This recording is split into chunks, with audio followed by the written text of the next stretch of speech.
नमस्ते बच्चों, welcome back to my class. तो चलिए आज की क्लास में हम पढ़ेंगे संस्कृत सुरभि नामक पाठ्य पुस्तक का अष्टमः पाठः। ठीक है, जिसका नाम है गुरु गोविंद सिंह। ठीक है, गुरु गोविंद सिंह। तो हम गुरु गोविंद सिंह के बारे में पढ़ेंगे। चलिए तो हम क्लास को स्टार्ट करते हैं। तो क्लास को स्टार्ट करने से पहले अगर अभी तक आपने हमारे चैनल को लाइक और सब्सक्राइब नहीं किया है, प्लीज़ हमारे चैनल को लाइक सब्सक्राइब करें। चलिए आगे बढ़ते हैं। देखिए, सबसे पहले छात्रा। ठीक है, छात्र और शिक्षक, छात्रों और शिक्षक मतलब आपस में वार्तालाप कर रहे हैं। देखिए, सबसे पहले छात्रा, सभी छात्र कहते हैं आचार्य नमस्कारः, मतलब आचार्य को नमस्कार। अब शिक्षिका, शिक्षक क्या कह रहे हैं? उपविशन्तु सर्वे, मतलब सभी बैठ जाओ। ठीक है, उपविश मीन्स होता है क्या? बैठना। तो कुलदीप, तो कुलदीप कहता है, कुलदीप कह रहा है आर्य पूर्वं धर्म संरक्षकाणां वीर पुरुषाणां विवेकानन्दः शिवाजी महाराणा प्रतापः इत्यादीनां विषये श्रुतं, किन्तु गुरु गोविंद सिंहस्य विषये न जानामि। कुलदीप कह रहा है आर्य पूर्वं धर्म संरक्षकाणां वीर पुरुषाणां विवेकानन्दः शिवाजी महाराणा प्रतापः इत्यादीनां विषये श्रुतं, मतलब पहले धर्म संरक्षक, धर्म संरक्षक मतलब क्या होगा कि पहले धर्म संरक्षकों मीन्स धर्म के संरक्षकों और वीर पुरुषों में विवेकानंद, शिवाजी, महाराणा प्रताप इत्यादियों के विषय में सुना है, किंतु गुरु गोविंद सिंह से विषय ना जानामि, किंतु हम गुरु गोविंद के विषय में नहीं जानते हैं। मतलब कुलदीप कह रहा है कि जो धर्म के संरक्षक हैं और वीर पुरुष थे, जैसे कि विवेकानंद, शिवाजी महाराज, महाराणा प्रताप, इन सभी के विषय में तो सुना है, किंतु गुरु गोविंद के विषय में हम नहीं जानते। ठीक है, तो प्रताप कह रहा है महोदय वयं गुरु गोविंद सिंहस्य चरित्रं ज्ञातुम इच्छामः। ठीक है, महोदय वयं मीन्स हम सब गुरु गोविंद सिंहस्य चरित्रम मतलब गुरु गोविंद सिंह के चरित्र के विषय में जानने की इच्छा रखते हैं। तो विनीता कहती है श्रीमन तस्य चरित्रस्य किं वैशिष्ट्यम, मतलब श्रीमन तस्य मीन्स उनके चरित्र की क्या विशेषता है। तो शिक्षिका कहता है गुरु गोविंद सिंहस्य शौर्यं धैर्यं त्यागः दूरदृष्टिः सेवा भावनादिकं विशिष्टम आसीत्, मतलब गुरु गोविंद के शौर्य, धैर्य, त्याग, दूरदृष्टि मीन्स दूर को देखने वाले, दूर की चीज भी जानने वाले, आगे का जानने वाले कि आगे क्या होना है, सेवा भावना आदि की विशेषता थी। मतलब गुरु गोविंद में क्या थी? शौर्य, ठीक है, मतलब पराक्रम, धैर्य, त्याग, दूरदृष्टि, सेवा भावना आदि की विशेषता थी। सह आबाल्यात् जनानां शक्तिं जागृतुम् आत्मविश्वासेन कार्यं कृतवान्। मीन्स उन्होंने आबाल्यात् मीन्स बचपन से ही जनानां शक्तिं मतलब लोगों की शक्ति को जागृतुम मीन्स जगाने के लिए आत्मविश्वासेन कार्यं कृतवान् मतलब आत्मविश्वास से कार्य किया। उन्होंने क्या किया? बचपन से ही लोगों की शक्ति को जगाने के लिए आत्मविश्वास से कार्य किया। समाजं संस्कर्तुम् अखंडतां स्थापयितुं धर्मे निष्ठां वर्धितुम् अहर्निशं प्रयत्नं कृतवान्, मतलब समाजम संस्कर्तुम मतलब समाज की संस्कृति और अखंडता को स्थापित करने के लिए धर्मे निष्ठां वर्धितुम, ठीक है, और धर्म की निष्ठा को बढ़ाने के लिए अहर्निशम मीन्स दिन रात प्रयत्न किया। ऐसा सिक्खानां धर्मगुरु आसीत्, मतलब यह सिखों के धर्मगुरु थे। प्रतापः, अब कौन कह रहा है? प्रताप कह रहा है सिक्खा नाम के, मतलब सिखों के, ये सिखों के क्या नाम है? सिखों के ये कौन थे? तो शिक्षक कह रहे हैं। शिक्षक क्या कह रहे हैं? देखिए, सिख धर्मानुयायिनः सिक्खाः, मतलब सिख धर्म के अनुयायियों को सिख कहते हैं, मतलब जो सिख धर्म को मानने वाले हैं, जो सिख धर्म के अनुयायी हैं उनको सिख कहते हैं। यथा, जैसे, यथा जैन धर्म तथा सिख धर्म, मतलब जैसे जैन धर्म को मानने वाले को जैन धर्म बोलते हैं, वैसे ही सिख धर्म के मानने वाले को सिख बोलते हैं। भारते बहवः धर्माः विकासम प्राप्ताः, मीन्स भारत में बहुत से धर्म विकास को प्राप्त हो रहे हैं, मतलब भारत में बहुत से धर्म विकास कर रहे हैं। अतः सर्वे धर्माः समानाः, इसलिए सभी धर्म समान हैं। चलिए अब कुलदीप, तो कुलदीप कह रहा है किम गुरु गोविंद सिक्खा सिख धर्म से प्रवर्तकः, मतलब क्या गुरु गोविंद सिंह सिख धर्म के प्रवर्तक थे? तो शिक्षक कहते हैं गुरु नानक एव सिख धर्म से प्रवर्तकः, मीन्स गुरु नानक ही सिख धर्म के प्रवर्तक थे। सह एव तेषां प्रथमः गुरु आसीत्, वह ही उनके प्रथम गुरु थे। ठीक है, गुरु नानक कौन थे? सिख धर्म के प्रवर्तक थे और वो ही उनके पहले गुरु थे। ठीक है, सिखों के पहले गुरु कौन है? गुरु नानक देव। गुरु गोविंद सिंह तु दशमः अंतिमः च गुरु आसीत्, मतलब गुरु गोविंद सिंह तो 10वें और अंतिम गुरु थे। गुरु गोविंदस्य जननम कदा अभवत्, सभी बच्चे यहाँ पे छात्रा, ठीक है, छात्र पूछ रहे हैं सभी, यहाँ पे लिखा नहीं है लेकिन यहाँ क्या होगा? छात्र कह रहे हैं गुरु गोविंदस्य जन्म कदा अभवत्, मतलब गुरु गोविंद सिंह का जन्म कब हुआ? तो शिक्षिका कहते हैं 1666 तमे वर्षे कार्तिक शुक्ल सप्तम्याम तस्य जननम पटना नगरे अभवत्, मतलब 1666 ईस्वी के वर्ष में कार्तिक शुक्ल की सप्तमी के दिन उनका जन्म पटना नगर में हुआ। गुजरी तस्य माता महात्यागी समाज सेवकः गुरु तेग बहादुर तस्य पिता आस्ताम, मतलब गुजरी तस्य माता, गुजरी उनकी माता थी, महात्यागी समाज सेवका, मतलब महात्यागी समाज सेवक गुरु तेग बहादुर उनके पिता थे। पिता एवं गुरु गोविंद अपि समाज सेवा निरतः आसीत्, मतलब पिता के समान ही, मतलब जिस प्रकार पिता ने समाज की सेवा की उसी प्रकार पिता के समान ही गुरु गोविंद सिंह ने भी, अपि मीन्स भी, समाज सेवा निरतः आसीत्, गुरु गोविंद भी समाज सेवा में निवृत्त थे।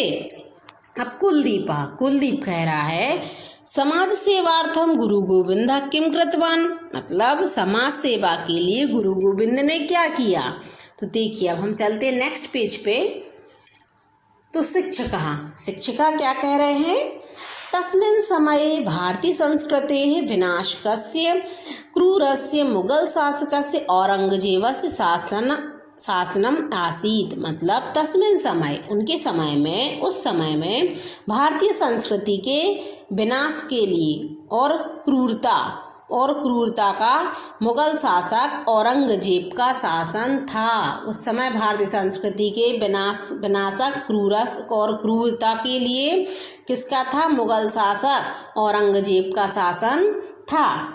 तादृश स्थितौ दुष्ट शक्तिम निगृहीतुं प्रजासु धर्म जागरण कृतवान, मतलब उस स्थिति में दुष्ट शक्ति, ठीक है, दुष्ट शक्ति को हटाने के लिए प्रजाओं को उन्होंने क्या किया? प्रजाओं में धर्म का जागरण किया। पीड़यमानानां जनानां संगठनम रचितवान, मतलब जो पीड़ित लोग थे, ठीक है, जो पीड़ित लोग थे, औरंगजेब का शासन चल रहा था तो अंग्रेजों से जो पीड़ित लोग थे, ठीक है, उनमें उन्होंने क्या किया? लोगों का संगठन बनाया, मतलब पीड़ित लोगों का भी उन्होंने संगठन बनाया। फिर आगे क्या है? सामान्य जनानां विचारेषु परिवर्तनम आनीतवान आत्मविश्वासम च जनयितुं प्रोत्साहं दत्तवान। ठीक है, तो क्या होगा? सामान्य जनाना मीन्स सामान्य लोगों के विचारेषु परिवर्तनम आनीतवान, मतलब सामान्य लोगों के विचारों में परिवर्तन लाने के लिए आत्मविश्वासम चा, और आत्मविश्वास के जनयितुम मीन्स जगाने के लिए उन्होंने क्या किया? प्रोत्साहित किया। ठीक है। देश हिताय आत्मरक्षणाय च खड्गम धरन्तु इति आदिष्टवान, मतलब देश हिताय देश के हित के लिए, आत्मरक्षणाय और अपनी रक्षा के लिए उन्होंने खड्ग धारण करने का आदेश दिया, कि मतलब धर्म की, देश के हित के लिए और अपनी रक्षा के लिए क्या किया उन्होंने, खड्ग धारण मतलब तलवार को धारण करने का आदेश दिया। अब प्रताप क्या कहता है, प्रताप अधुना अपि सिक्खाः खड्गम धरन्ति वा, मतलब आज भी सिख खड्ग धारण करते हैं क्या, तो शिक्षक कहते हैं, क्या कहते हैं शिक्षक क्या कह रहे हैं, खालसा दीक्षां स्वीकृत्य न केवलं खड्गम अपितु पंचबाह्य चिह्नानि धर्तुम गुरु गोविंदः आदिष्टवान, मतलब खालसा दीक्षां स्वीकृत मतलब खालसा दीक्षा को स्वीकार करके न केवल खड्ग धारण करते, तलवार को धारण करते हैं, अपितु बल्कि पंच बाह्य चिन्हानि धर्तुम मतलब 5 और बाह्य चिन्ह, ठीक है, और भी धारण करते हैं, ठीक है। गुरु गोविंद आदिष्टवान मतलब 5 और बाह्य चिन्हों को धारण करने के लिए गुरु गोविंद आदेश देते हैं, ठीक है। तानि च केशबंधन कंतिका स्थापनम कंकण धारणम कट्यां वस्त्र धारणम सर्वदा खड्ग धारणम इति, ठीक है, मतलब तानीचा और ये हैं कौन कौन से हैं, केशबंधनम मीन्स हमेशा बालों को बांध के रखना, कंतिका स्थापनम मीन्स कंघी स्थापित करना, कंघी लगाए रहना, कंकण धारणम मीन्स कड़ा पहनना, कड़े को धारण करना, कट्याम वस्त्र धारणम मीन्स कमर में हमेशा वस्त्र धारण करना मतलब गमछा पहनना, सर्वदा खड्ग धारणम इति और हमेशा तलवार को लिए रहना, ठीक है। ये उनके क्या थे, और 5 और मतलब उन्होंने खालसा की दीक्षा स्वीकार की थी और साथ में उन्होंने खड्ग को धारण करने के साथ साथ क्या 5 बाह्य चिन्ह और दिए थे, कौन कौन से, हमेशा बालों को बांध के रखना, कंघी लगाए रहना, कड़ा पहनना, कमर में गमछा पहनना और क्या खड्ग धारण करना। एतानि चिन्हानि समर्पणम परिशुद्धता देवभक्ति शीलम शौर्यम इत्येतान भगवान स्मारयन्ति। एतानि चिन्हानि मीन्स ये चिन्ह, ये सभी चिन्ह उनके समर्पण, परिशुद्धता, देवभक्ति, शील, शौर्य इत्यादि को हम सबको याद दिलाते हैं, ठीक है। अब आगे कुलदीप, तो कुलदीप पूछ रहा है खालसा दीक्षा नाम किम, मतलब खालसा दीक्षा का नाम क्या है, खालसा दीक्षा का नाम क्या है, तो शिक्षक कह रहे हैं खालसा नाम ईश्वर दीक्षा, मतलब खालसा नामक जो दीक्षा है वो ईश्वरीय दीक्षा है, मतलब ईश्वर के द्वारा दी गई दीक्षा है। ईश्वरस्य निश्चल आराधने एव तीर्थयात्रा दानम दया तपः संयम च अस्तीति यह भावयति यस्य हृदये पूर्ण ज्योतिषः प्रकाशो अस्ति सः एव खालसा भवति, ठीक है। मतलब ईश्वर की निश्चल आराधना ही तीर्थयात्रा, दान, दया, तप और संयम है, ठीक है। यह भावयति यस्य हृदये पूर्ण ज्योतिषः प्रकाशो अस्ति सः एव खालसा भवति, मतलब जिसके हृदय में जो ऐसे भाव जिसके हृदय में पूर्ण ज्योतिष के रूप में प्रकाशित हैं वही खालसा होता है। मतलब खालसा किसे कहा गया है, जो ईश्वर की निश्चल आराधना कर रहा है, ठीक है, तो वही उसके लिए तीर्थयात्रा, दान, दया, तप और संयम होता है, ठीक है। तो जिसके ऐसे भाव हृदय में हैं, मतलब ऐसे भाव जिसके भी हृदय में हैं वो पूर्ण ज्योतिष से प्रकाशित है और वही खालसा के चंडी चरितम मीन्स चंडी चरित नामक काव्य में स्वयं वीरगतिम प्राप्नुयाम, मतलब स्वयं वीरगति को प्राप्त हो इति, ऐसे उनके प्रेरणा वाक्य समाज के लिए प्रेरित करते हैं। विचित्र नाटकम इति पुस्तके स्ववीर गाथाम सूचितवान, मतलब विचित्र नाटकम रूपी नाटक में, ठीक है, इस पुस्तक में उन्होंने स्ववीर गाथा मतलब अपनी वीर गाथा को सूचित किया। तो प्रताप पूछ रहा है गुरु गोविंद सिंह से अन्य वैशिष्ट्यानि कानि, मतलब गुरु गोविंद सिंह की और अन्य विशेषताएं क्या हैं, कौन सी हैं।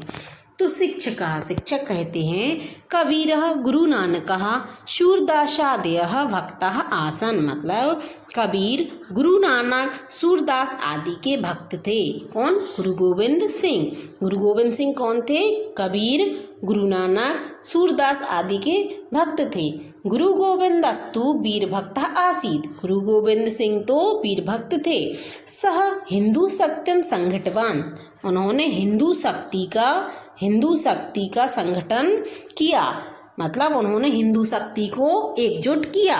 सर्वे समानाः एकमेव भगवतः ज्योति सर्वेषु ज्वलति, मतलब सभी में समान, ठीक है, सभी समान है, सभी में समान एक ही भगवत नामक ज्योति सभी में जलती है, मतलब सर्वे समाना, सभी लोग समान है, सब में ही भगवत नामक ज्योति सभी में जलती है। इति तस्य अचलः विश्वासः आसीत्, ऐसा उनका अटल विश्वास था। सज्जनानां संरक्षणाय दुष्टानां विनाशाय खड्गम गृहीत्वा युद्धम कुरु, ठीक है, मतलब सज्जनों के संरक्षण के लिए, दुष्टानाम विनाशाय, दुष्टों के विनाश के लिए, खड्गम गृहीत्वा, मतलब तलवार को धारण करके, युद्धम कुरु, मतलब युद्ध करो। खड्गस्य जयो अस्तु, मतलब खड्ग की जय हो, तलवार की जय हो। इति निनादम कुर्बन बहूनि युद्धानि कृतवान, ऐसी उद्घोषणा करते हुए उन्होंने बहुत से युद्ध किए।